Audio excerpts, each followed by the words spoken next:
सामाजिक, आर्थिक व राजनीतिक जीवन, भाग 3, कक्षा 8। पहला चैप्टर पढ़ेंगे भारतीय संविधान। पाठ का नाम है भारतीय संविधान, मतलब भारत का संविधान। संविधान क्या है और क्यों? क्या आपने कभी अपने विद्यालय के बारे में सोचा है? यहाँ पर क्वेश्चन पूछा जा रहा है, क्या आपने कभी विद्यालय के बारे में सोचा है? आप शायद यही सोच रहे होंगे कि भला इसमें सोचने वाली क्या बात है। विद्यालय में हम पढ़ने के लिए आते हैं। इससे एक प्रधान अध्यापक व कई अध्यापक अध्यापिका होती हैं जो अलग अलग विषय पढ़ाते हैं। आपके भी विद्यालय में होंगे जो टीचर आते हैं, अलग अलग विषय पढ़ाते हैं, अलग अलग सब्जेक्ट को अध्ययन आपको कराते हैं। ये बातें जो शायद आपका साधारण सी लगती है, परंतु उतनी साधारण नहीं है, क्योंकि किसी भी विद्यालय को ठीक ढंग से चलाने के लिए एक कानून होना चाहिए।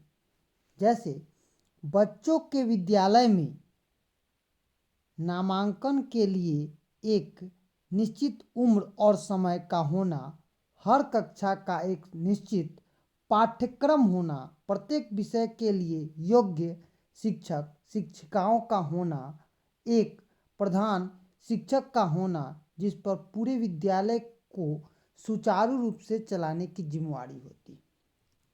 जैसा कि आप बच्चे जानते भी हैं, जब हम विद्यालय में पढ़ते हैं तो हर सब्जेक्ट को पढ़ाने वाले अलग अलग मास्टर होते हैं।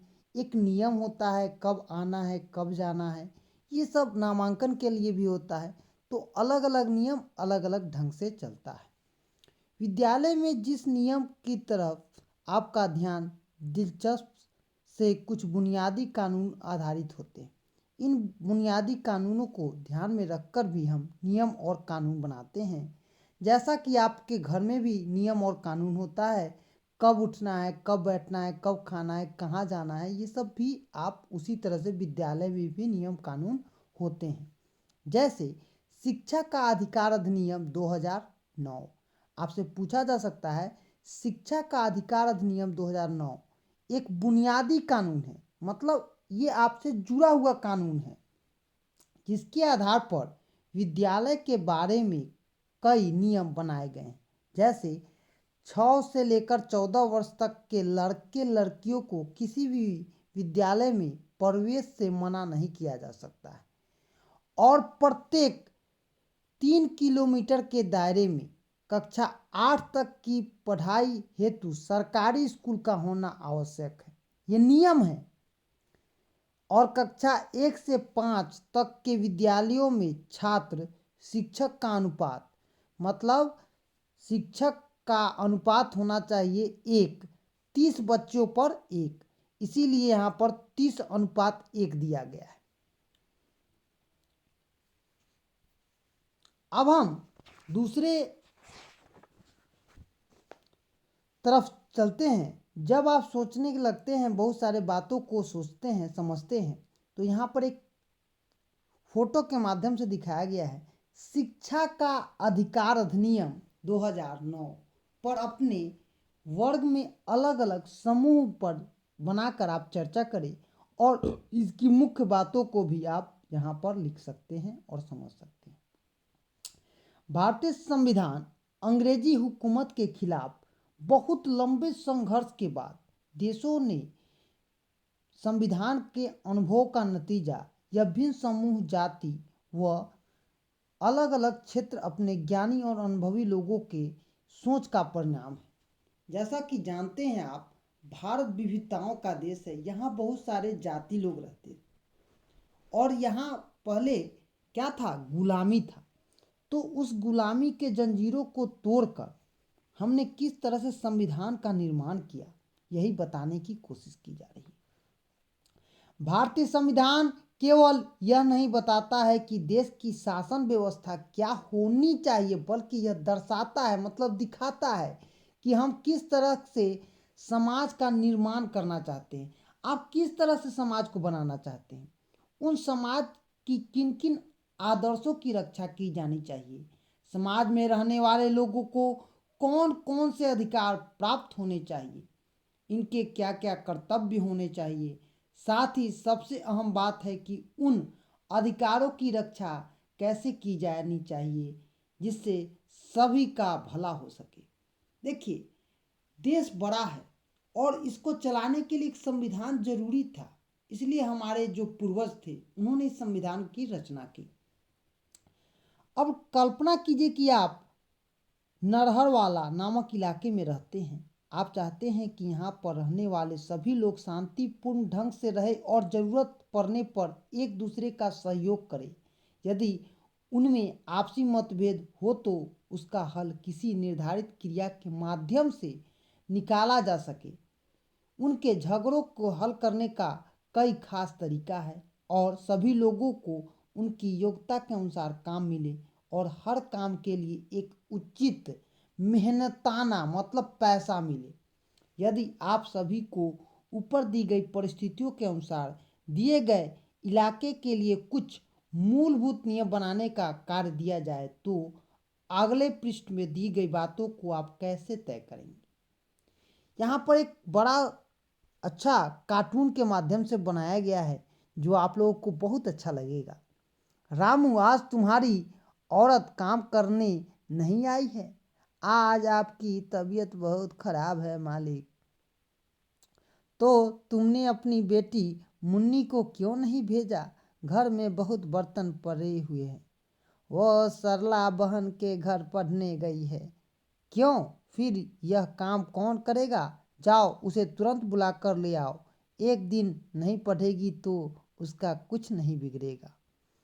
कुछ देर में रामू हाँफते हुए लौटता है और कहता है, मालिक, सरला बहन जी ने मुझे कहा कि अगर तुम मुन्नी को पढ़ाई छुड़वा कर उससे काम करवाओगे तो मैं तुम्हें क्या करूँगा? रपट कर दूंगा, मतलब कानून का सहारा लूँगा।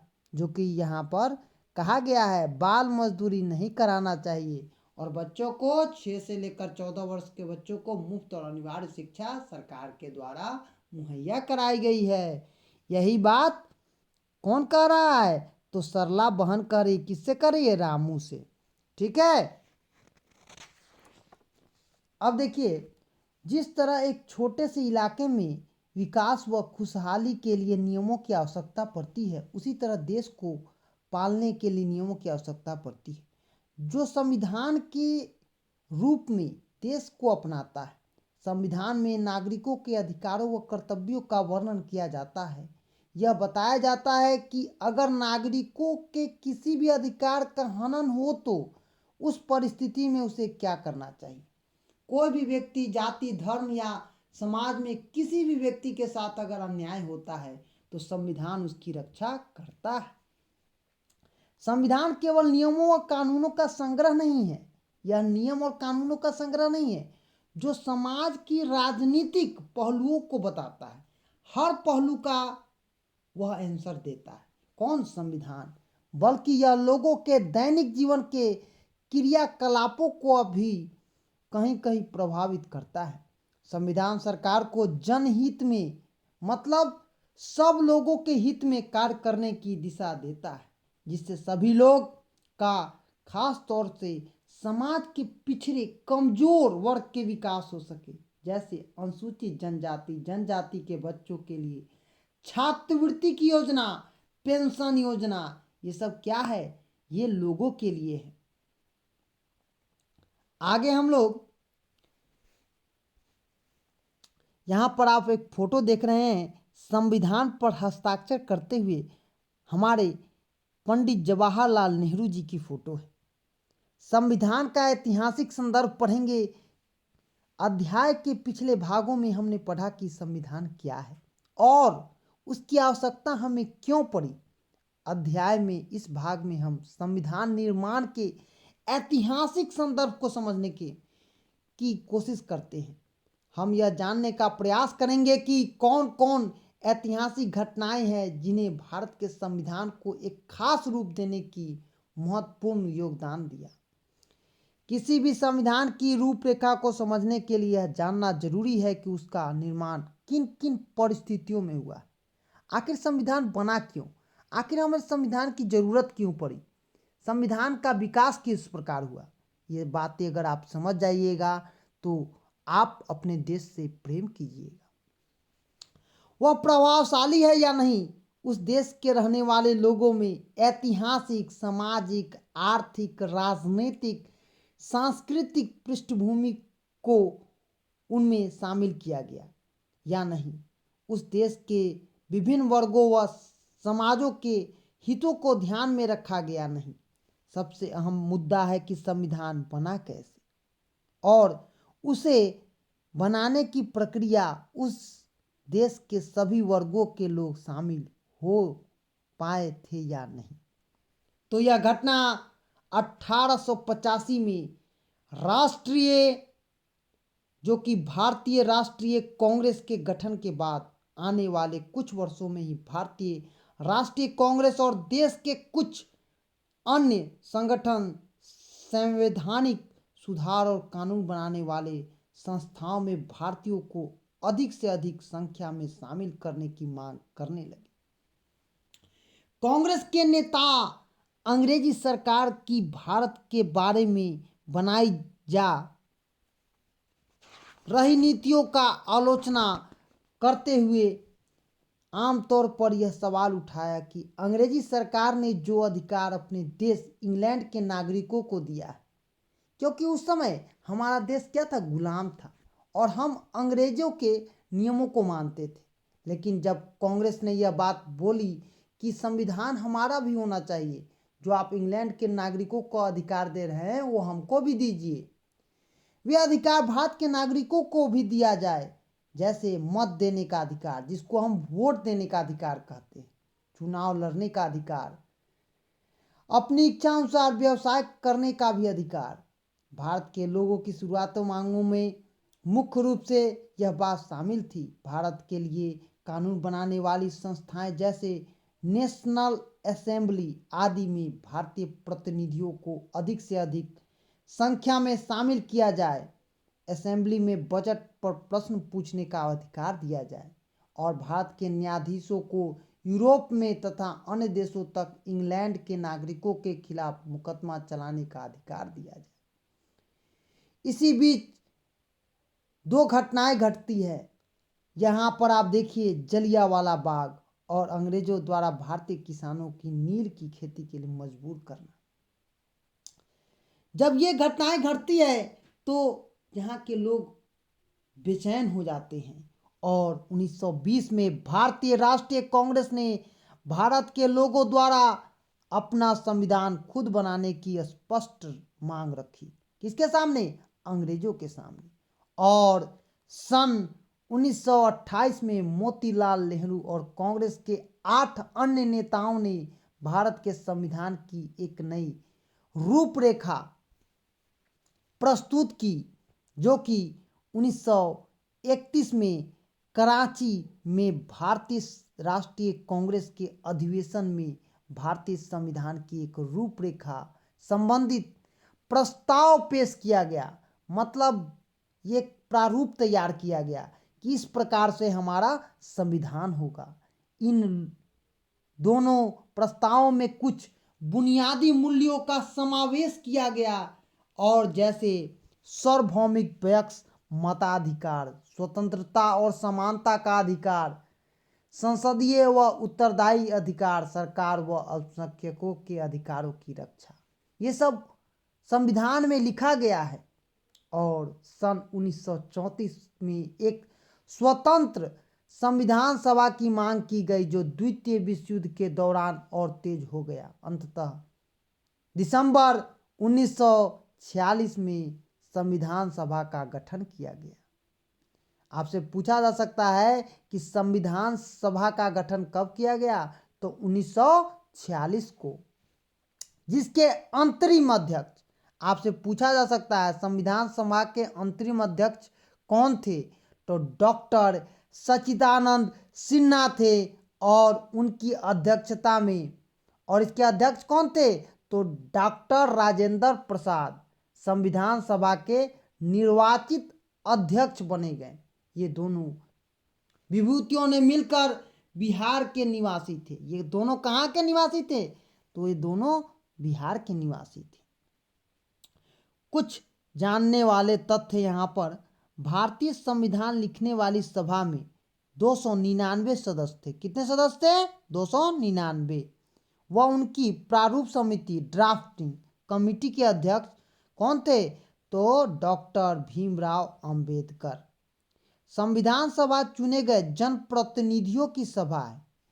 आपसे पूछा जा सकता है कि संविधान सभा चुने गए जनप्रतिनिधियों की सभा है।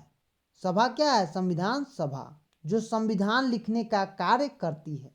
और यह क्या करती है? तो संविधान लिखने का कार्य करती है। भारतीय संविधान सभा 9 जनवरी 1946 को संविधान बनने का कार्य शुरू हुआ और 26 नवंबर 1949 को संविधान लिखने का कार्य पूर्ण कर लिया गया और 26 जनवरी 1950 को संविधान लागू कर दिया गया और देश हमारा आज़ाद भी हो गया। यहाँ पर भारत के संविधान के उद्देश्य दिए गए हैं।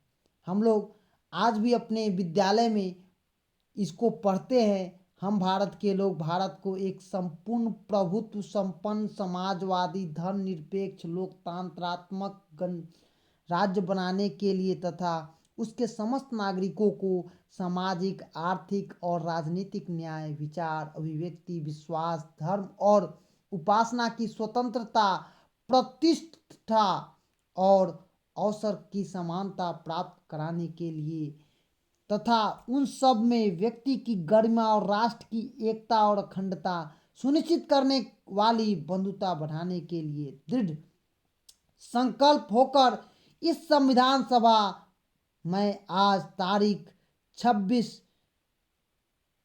नवंबर 1949 मार्ग शुक्ल पक्ष 7 2006 विक्रम एतौ संविधान के अंकित अधिनियम और समर्पित करते हैं और संविधान का यह हम कहते भी हैं। आगे है संविधान के बुनियादी मूल। इसका मूल उद्देश्य क्या है? तो किसी भी देश के संविधान के उन मूल्यों की बुनियादी मूल कहते हैं जो उस देश के समाज के आदर्श रहे और लोगों के जीवन को खुशहाल बनाने में सहायक हो। भारत के संविधान के निर्माण के समय ऐसे आदर्शों को संविधान के मूल्य रूप में पहचाना गया जिन आदर्शों को भारत के लोगों ने सदियों से अपनाया था। यह आदर्श और विश्वास आज़ादी के आंदोलन के दौरान भारत के लोगों ने संघर्ष का मुख्य केंद्र था। हम लोग हिंदू, मुस्लिम, सिख, ईसाई आपस में है भाई भाई, और यही नारा लेकर देश के आज़ादी में कूद पड़े और हमने देश को आज़ाद किया। इन मूल्यों में लोकतंत्र, स्वतंत्रता, समानता, न्याय व धर्मनिरपेक्षता प्रमुख मूल्य हैं। इन मूल्यों का महत्व इस तथ्य से पता चलता है कि इन्हें सबसे पहले संविधान सभा द्वारा स्वीकार किया जाने वाले संविधान के उद्देश्यों में शामिल किया तथा वह उसे संविधान के उद्देशिकों में लिखा गया और संविधान में इसे बताया भी गया है। लोकतंत्र, आखिर लोकतंत्र क्या है? भारत में आज़ादी के दौरान एक आम सहमति बन चुकी है कि भारतीय शासन व्यवस्था में लोकतंत्र का आधारित होनी चाहिए, जिसमें सभी को समान अधिकार, समान भागीदारी का अर्थ है कि सबको पढ़ने के लिए हम एक अनुभव पर विचार करते हैं। एक अनुभव, पलक के स्कूल में सांस्कृतिक कार्यक्रम का आयोजन होता है। शिक्षिका ने सभी बच्चों को भाग लेने के लिए प्रेरित किया। जैसा आप जानते हैं हमारे यहाँ भी बाल मेला होता है। सारे बच्चे पूरी तैयारी के साथ आते थे। यदि सारे कार्यक्रमों को शामिल किया जाए तो पूरा दिन निकल जाता। किसी कार्यक्रम को छोड़ दिया जाता है तो बच्चों के कोमल हृदय पर ठेस लग जाती है। शिक्षिकाओं ने बच्चों की आम सहमति से 10 बच्चों को एक टोली का कार्यक्रम की रूपरेखा बनाने का भार सौंपा। उन्होंने सभी बच्चों की बातों को सुना और आम सहमति से कार्यक्रम का चयन किया।